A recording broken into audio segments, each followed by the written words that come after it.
देखिए, अगर आप सच्चे मन से माँ भगवती के दरबार जा रहे हैं, आपकी आस्था सच्ची है, आपका विश्वास माता रानी के प्रति सच्चा है ना, तो माँ भगवती आपके ऊपर कोई भी आँच नहीं आने देगी। साथ ही साथ आप जा ही इसलिए रहे हैं कि आपका पूरा का पूरा साल जो है वो बहुत ज़्यादा अच्छा गुजरे। आप माँ भगवती के दर्शन के लिए इसीलिए जा रहे हैं, इसीलिए पॉजिटिव मन के साथ जाइएगा और ये सोचिएगा कि आपके साथ आपकी माता रानी है, वो जो करेंगी अच्छा करेंगी।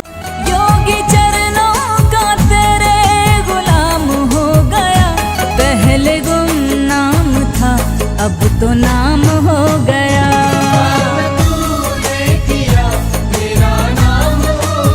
जय माता दी। एक नए इन्फॉर्मेटिव वीडियो में आप सभी माता रानी के प्यारे भक्तों का एक बार फिर से हार्दिक स्वागत व अभिनंदन है। मेरा नाम है आयुष और आप देख रहे हैं आपका प्यारा YouTube channel as well as Facebook page train rider. आप में से ज़्यादातर श्रद्धालु अपने नए साल की शुरुआत जगत जननी जगदम्बा माँ वैष्णो देवी जी के दर्शन के साथ करना चाहते हैं, यानी वो 31 दिसंबर साथ ही साथ 1 जनवरी को माँ भगवती के दरबार जा रहे हैं। और आप सब तो जानते हैं कि हम काफ़ी सालों से वीडियोस बनाकर आप सब तक एक सही जानकारी शेयर करते हैं, जिससे हमें थोड़ी एक्सपीरियंस हो चुकी है। आज इस वीडियो में हम आपको अपना पूरा एक्सपीरियंस शेयर करने वाले हैं, क्योंकि हर साल इस टॉपिक पर वीडियो लेकर आते हैं कि आप नए साल में कैसे दर्शन कर सकते हैं, आपको यात्रा का प्लानिंग कैसे करना है, किस मार्ग से आपको यात्रा करना है, वेदर किस तरह से रहने वाला है, किस तरीके से क्या क्या सामान आपको कैरी करना है। इसके साथ साथ जब आप दर्शन के लिए जाते हैं तो वहाँ पर लॉकर आपको कहाँ कहाँ मिल सकता है। इसलिए इस वीडियो को ध्यानपूर्वक पूरा देखने के साथ इसे ज़्यादा से ज़्यादा श्रद्धालुओं तक शेयर कर दीजिएगा, जिससे जो भी माँ भगवती के दरबार आगामी दिनों में जा रहे हैं उनको बहुत मदद मिले और उनकी यात्रा सफल हो। सबसे पहले बात करते हैं प्राथमिक जानकारी की। आपको बता दें कि यात्रा शुरू करने से पहले आपको RFID कार्ड लेना पड़ता है, जो कि सबसे प्राथमिक जानकारी होता है। और आप सब इस बात का खास ख्याल रखिएगा कि इस बार 31 दिसंबर साथ ही साथ 1 जनवरी को माँ भगवती के दरबार में बहुत ज़्यादा रौनक देखने को मिलेगा। आपको काफ़ी श्रद्धालुओं की संख्या बढ़ जाएगी, क्योंकि आप ट्रेनों की शेड्यूल भी जाके चेक करेंगे तो वहाँ आपको बुकिंग बिल्कुल नहीं मिल रहा है। सारी ट्रेनों में सीट्स पूरे फुल चल रहे हैं, वेटिंग लिस्ट बहुत ज़्यादा चल रहा है। इसीलिए आपको RFID कार्ड लेने में भी काफ़ी परेशानी का सामना करना पड़ेगा अगर आप ऑनलाइन रजिस्ट्रेशन करा के नहीं जाते हैं तो, क्योंकि आपके पास दो माध्यम है, या तो आप ऑनलाइन रजिस्ट्रेशन करा लीजिए या फिर आप वहां काउंटर पे पहुंच के जाके लाइन में लग के RFID कार्ड लीजिए ऑफलाइन। ऑनलाइन कराने का यही बेनिफिट होता है कि ऐसा देखा गया है कि जब नवरात्रों में भी संख्या बढ़ी थी तो श्री माता वैष्णो देवी श्राइन बोर्ड द्वारा विंडोज बढ़ाए गए थे काउंटर पर। ऑनलाइन वालों के लिए एक अलग ही लाइन बना दिया गया था, जिससे जितने भी श्रद्धालु ऑनलाइन रजिस्ट्रेशन करा के आ रहे थे वो आराम से उस लाइन में लग के फटाक से RFID कार्ड प्राप्त करके और यात्रा की ओर आगे बढ़ जा रहे थे। लेकिन जिन श्रद्धालु की ऑनलाइन रजिस्ट्रेशन नहीं थी उन्हें काफ़ी ज़्यादा समय लग जा रहा था RFID कार्ड लेने में। इसीलिए आप कोशिश करिए कि ऑनलाइन सबसे पहले ऑफिशियल वेबसाइट पर विजिट कर लीजिए। यहाँ पर आप देख सकते हैं कि 31 दिसंबर साथ ही साथ 1 जनवरी को काफ़ी एबिलिटी है RFID कार्ड रजिस्ट्रेशन के लिए। तो आप करा के स्लिप प्रिंट आउट करा के अपने पास रख लीजिए और जाकर वहाँ पर दिखा दीजिएगा। जब मैं ये वीडियो बना रहा हूँ तो इतनी एबिलिटी है, हो सकता है कि आने वाले टाइम ये एबिलिटी फुल हो जाए। इसलिए जितनी जल्दी हो सके अगर आप 31 दिसंबर साथ ही साथ 1 जनवरी को दरबार जा रहे हैं तो सबसे पहला काम आपको RFID कार्ड के लिए ऑनलाइन रजिस्ट्रेशन कराना है। जल्दी से जाकर वेबसाइट पर कर लीजिएगा, आपको बेनिफिट होगा। अदरवाइज आपको ज़्यादा लंबी कतारों का सामना करना पड़ सकता है। साथ ही साथ ऐसा भी देखा गया है कि जब यात्रा पर संख्या बहुत ज़्यादा बढ़ जाता है तो श्री माता वैष्णो देवी श्राइन बोर्ड द्वारा यात्रा गेट से ही यात्रा को रोक दिया जाता है। ऐसे में जिनका ऑनलाइन रहता है, जिनके पास RFID कार्ड रहता है, वो आराम से यात्रा पे आगे निकल जाते हैं और जिनको लंबी कतारों का सामना करना पड़ता है वो रुक जाते हैं। इसलिए इस बात का भी फायदा आपको बहुत ज़्यादा होने वाला है। अब बात करते हैं कि आपकी प्लानिंग कैसी होनी चाहिए। देखिए, सबसे पहले अगर आपकी बुकिंग है भवन की तो फिर आप नेक्स्ट डे आइए, अगले दिन आइए, कोई दिक्कत नहीं है। लेकिन अगर आपकी बुकिंग नहीं है तो मेरे हिसाब से आप सेम डे का प्लान करिए। सेम डे में पहुंचिए, दोपहर में दर्शन करके शाम तक या रात तक कटरा शहर आके आराम करिए, आपके लिए बहुत बेटर रहेगा। अब काफ़ी श्रद्धालु ऐसा सोचते हैं कि नहीं, हम अपनी यात्रा जो है ना वो 31 दिसंबर को शुरू करेंगे, 31 दिसंबर को रात को 12 बजे के बाद दर्शन करेंगे, जब 1 तारीख लग जाएगा यानी 1 जनवरी शुरू हो जाएगा। ऐसा बिल्कुल थॉट मत रखिएगा, उस समय बहुत ज़्यादा संख्या बढ़ने वाली है, लोकल श्रद्धालु भी पहुँचेंगे। इसलिए अगर आप एक को दिन में भी दर्शन करते हैं ना तो कोई दिक्कत नहीं है, कोई परेशानी नहीं है। दिन तो वही रहने वाला है ना, दिन तो चेंज हो नहीं जाएगा। तो आप एक को भी कोशिश करिए कि दोपहर में जाके दर्शन कर लीजिएगा, कोई दिक्कत परेशानी आपको नहीं होगी। जितनी जल्दी सुबह आप निकलेंगे उतना ज़्यादा बेनिफिट होगा कि आप आराम से सेम डे में दर्शन करके वापस आ जाएंगे। अगर इन केस आपको किसी प्रकार से ऊपर जाकर रुकने की इच्छा हो जाती है तो आपको ऊपर मिल जाता है दुर्गा भवन, वहाँ देखिए। अगर वहाँ अवेलेबल है तो वहाँ पे रुक जाइए धर्मशाला में, नहीं तो दूसरा धर्मशाला है जो कि मनोकामना भोजनालय के फेज नंबर 2 के नीचे बना हुआ है, वहाँ पे भी जाके देख लीजिए। अगर वहाँ पर भी आपको बुकिंग या रुकने का व्यवस्था नहीं मिलता है ना, तो सबसे बेस्ट ऑप्शन है साँझी छत। आप आराम से आके साँझी छत पे स्टे कर लीजिए, वहाँ पर भी फ्री एकोमोडेशन श्रद्धालुओं के लिए, वहाँ पे भी श्रद्धालु रुक सकते हैं। इसके ऊपर भी हमने वीडियोस बनाया है ऑलरेडी। और आप चाहें तो राम मंदिर जो है वहाँ पे भी एकोमोडेशन टाइप्स का है, आप रुक सकते हैं, वहाँ पे भी अपना सामान रख सकते हैं, तो वो फैसिलिटी का लाभ भी आप ले सकते हैं। ये तो पूरी प्लानिंग हो गई कि आपको यात्रा कैसे करना है, आपको रुकने के लिए क्या क्या व्यवस्था मिल जाती है। अब आगे बढ़ते हैं और बात करते हैं वेदर रिपोर्ट की। देखिए, ऐसे तो माता रानी के दरबार में एक सही तौर पर जानकारी शेयर करना वेदर के अकॉर्डिंग किसी के हाथ में नहीं है। कोई आपको कंफर्म ये बता नहीं सकता कि वेदर कैसा रहेगा या स्नोफॉल होगा कि नहीं। ये तो माता रानी की महिमा है, क्योंकि वहाँ पर मौसम चंद मिनटों में बदल जाता है। लेकिन अगर गूगल वेदर रिपोर्ट की बात की जाए तो वहाँ पर 30, 31 और 1 को क्लाउडी वेदर रहने वाला है।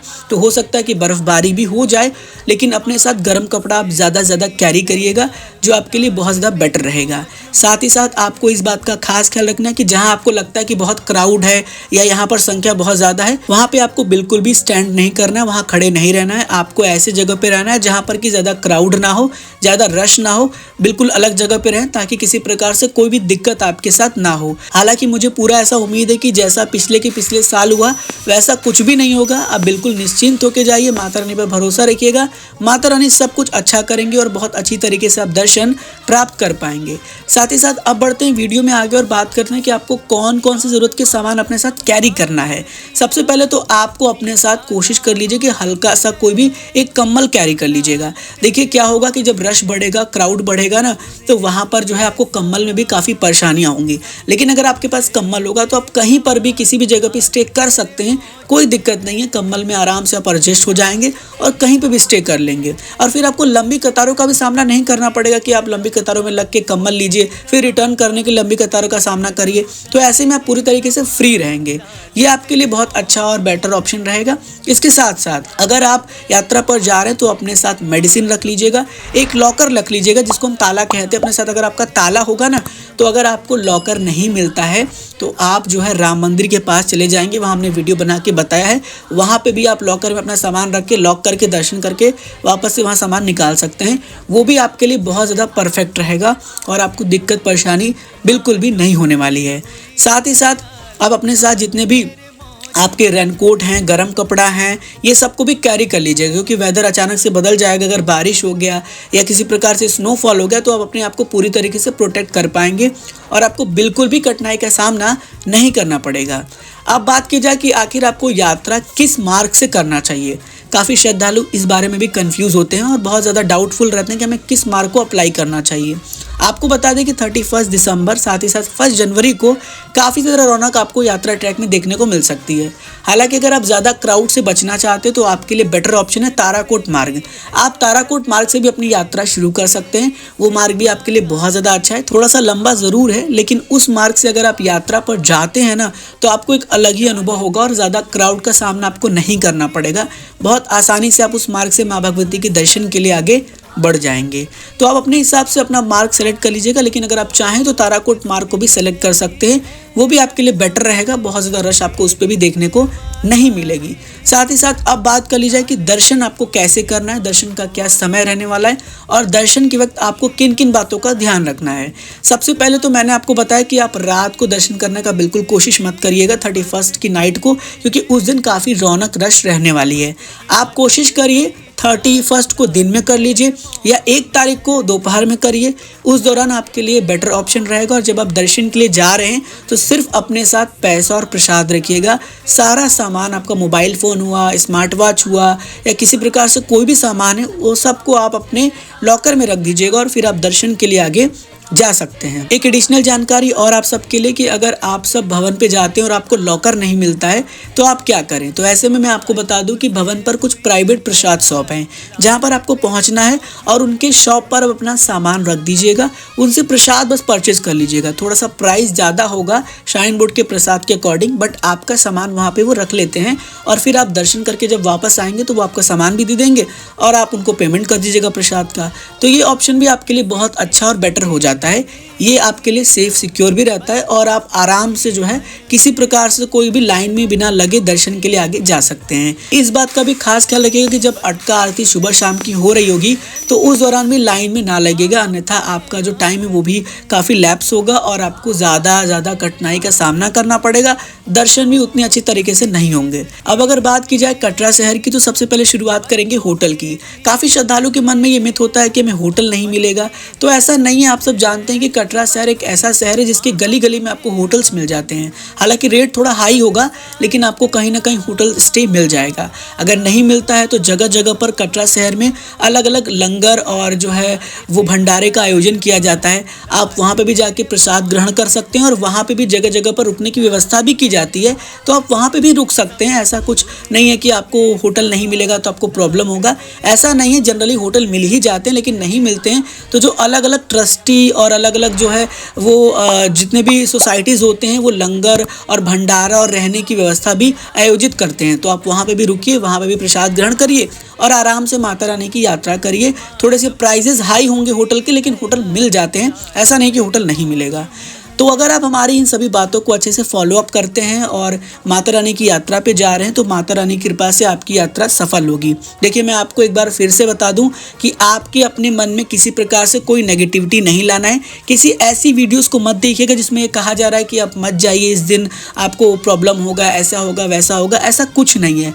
अगर आप सच्चे मन से माँ भगवती के दरबार जा रहे हैं, उनकी आस्था आपके मन में है और आप अपने मन को शुद्ध करके जयकारा लगाते हुए जगत जननी जगदम्बा माँ वैष्णो देवी जी के दरबार जा रहे हैं ना, तो आपके साथ सब अच्छा होगा। बस पॉजिटिव मन के साथ अपने माता रानी के दरबार जाइए, अपनी यात्रा को आगे बढ़ाइए। देखिए, अगर आप सच्चे मन से माँ भगवती के दरबार जा रहे हैं, आपकी आस्था सच्ची है, आपका विश्वास माता रानी के प्रति सच्चा है ना, तो माँ भगवती आपके ऊपर कोई भी आँच नहीं आने देगी। साथ ही साथ आप जा ही इसलिए रहे हैं कि आपका पूरा का पूरा साल जो है वो बहुत ज़्यादा अच्छा गुजरे। आप माँ भगवती के दर्शन के लिए इसीलिए जा रहे हैं, इसीलिए पॉजिटिव मन के साथ जाइएगा और ये सोचिएगा कि आपके साथ आपकी माता रानी है, वो जो करेंगी अच्छा करेंगी। और आप सब तो जानते हैं कि माता रानी हमारे साथ कभी गलत नहीं कर सकती। हम न जाने कितनी गलतियां कर दे, लेकिन हमारी माता जो होती है, जो हमारी माँ होती हैं, वो हमेशा हमको माफ़ कर देती हैं। इसीलिए बी पॉजिटिव होके जाइएगा, अपने मन में पॉजिटिव सोचिएगा, माता रानी का ध्यान करिएगा, उनका भजन सुनिएगा, देखिएगा आपकी यात्रा बहुत ज़्यादा सफल होगी और आप यात्रा करके घर वापस भी लौट आएंगे। आने के बाद कमेंट करके अपना फीडबैक हमारे ट्रेन राइडर यूट्यूब चैनल के कमेंट सेक्शन में ज़रूर से शेयर करिएगा। मिलते हैं फिर एक और नई प्यारी सी वीडियो के साथ। ऐसे जुड़े रहिए आपके प्यारे से YouTube channel as well as Facebook page train rider के साथ। मेरा नाम है Ayush. God bless you all. जय हिंद, जय माता दी। तूने सारी दुनिया पे मेरे कर दी, आई साडी बारी तो